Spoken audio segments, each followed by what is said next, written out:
बिस्मिल्लाहिर्रहमानिर्रहीम। अस्सलाम वालेकुम स्टूडेंट्स, कैसे हैं आप। आज हम पढ़ेंगे गज़ल नंबर 1, मुसीबत भी राहत फ़ज़ा हो गई है। तो इसके शायर हैं हसरत मोहानी।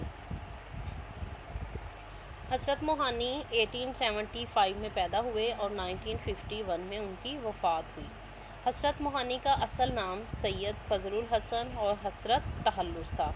आप यूपी के कस्बे मोहान में पैदा हुए और इसी निस्बत से मोहानी कहलाए। एमए और कॉलेज अलीगढ़ से बीए किया। कुछ अरसा अदबी रसाला उर्दू मुअल्ला निकालते रहे, फिर इनकी बागियाना तहरीरों की वजह से अंग्रेज़ हुकूमत ने ये रसाला बंद कर दिया। हसरत मोहानी बुनियादी तौर पर गज़ल के शायर हैं। इश्क व आशिकी के जज्बात इनकी गज़ल में बहुत नुमायाँ हैं, इसलिए इन्हें राइसुल मुतग़ज़्ज़िलीन का लक़ब दिया गया। इनकी तसानीफ़ में नुकाते सुखन, इंतखाबे सुखन, मुशाहदाते ज़ंदा, कुलियाते हसरत मोहानी और इंतखाब उर्दू मुअल्ला शामिल हैं।